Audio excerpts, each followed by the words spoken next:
Fabienne Wipf, bonjour. Bonsoir. Alors pour cette 28e édition, quel est l'esprit du festival ? Ouvert, très ouvert.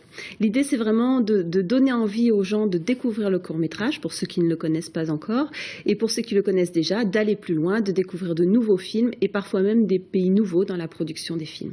Alors l'affiche du film montre 4 hommes dénudés de dos.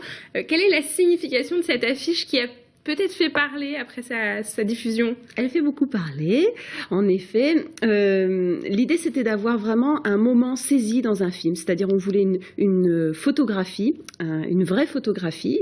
C'est pas une image tirée de film, c'était vraiment le cliché d'un jeune artiste brestois, d'ailleurs, qui s'appelle Adrien Ferron. On voulait comme une situation saisie dans un film, c'est-à-dire qu'il y a un avant, un après, quelque chose qui raconte une histoire et qui soit très cinématographique. C'est pour ça qu'on a choisi le noir et blanc. Et ensuite, l'affiche a été retravaillée par un graphiste, Evin Prigent. Alors, on va aussi parler de la programmation du festival. On sait que le film court aime bien se balader aux 4 coins du monde. Où est-ce qu'on va cette année? Alors, c'est surtout l'Europe, puisque c'est vraiment le cœur du projet, c'est la compétition européenne. Donc, en général, on est plutôt limité à l'Europe. À part quelques incartades, on va notamment pour la soirée d'ouverture proposer vraiment une ouverture sur le cinéma international. Et là, on va proposer effectivement un film américain, par exemple, ou un film d'Afrique du Sud, ce qu'on n'a jusqu'à présent jamais fait. Alors, il y a aussi une programmation locale, Made in Braise. C'est-à-dire ? C'est très très prisé ce programme Made in Braise. Eh bien, ce sont les films qui ont été construits, imaginés, réalisés près de chez nous, donc en Bretagne, avec des producteurs ou des réalisateurs bretons. Et c'est vraiment un joli programme que je vous invite à aller découvrir. Alors c'est un festival qui s'adresse aux adultes, mais aussi aux plus petits, avec une programmation jeune public. Quelques mots sur ces films présentés ? Oui, alors il s'adresse de plus en plus aux plus jeunes, puisque ça représente pratiquement la moitié des entrées du festival maintenant. Et là, on a des programmes vraiment construits sur mesure, c'est-à-dire des programmes pour les plus petits à partir de 3 ans, et puis à partir de 8 ans, et à partir de 13 ans pour les adolescents. Donc c'est des programmes évolutifs qui sont accompagnés pour les scolaires par des cahiers pédagogiques. Et cette année, on va même proposer un ciné-concert pour les tout petits à partir de 2 ans. C'est une nouveauté. Ce sera le samedi matin.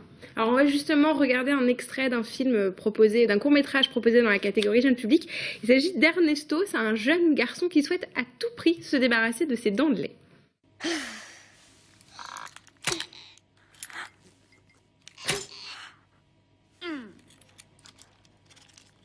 Wait a minute, little man, what you trying to do to me? Can't you see I ain't ready? Boy, you lost your mind. You're disrespecting me. No. You wanna stay? Yeah. Why you treating us so bad? Just think, baby. Real hard. When the lips you never had. That's so bad.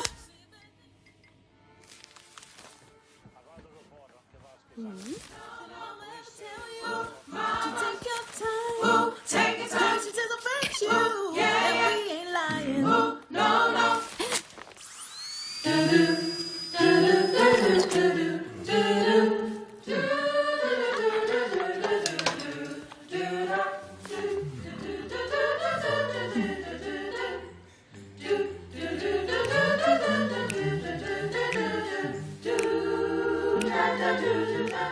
Et c'est avec ces images qu'on referme cette édition. Merci Fabienne Wipf d'avoir répondu à nos questions.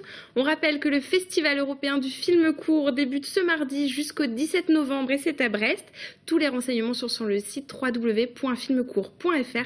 Merci à tous de nous avoir suivis. On se retrouve demain. Excellente soirée sur TVO.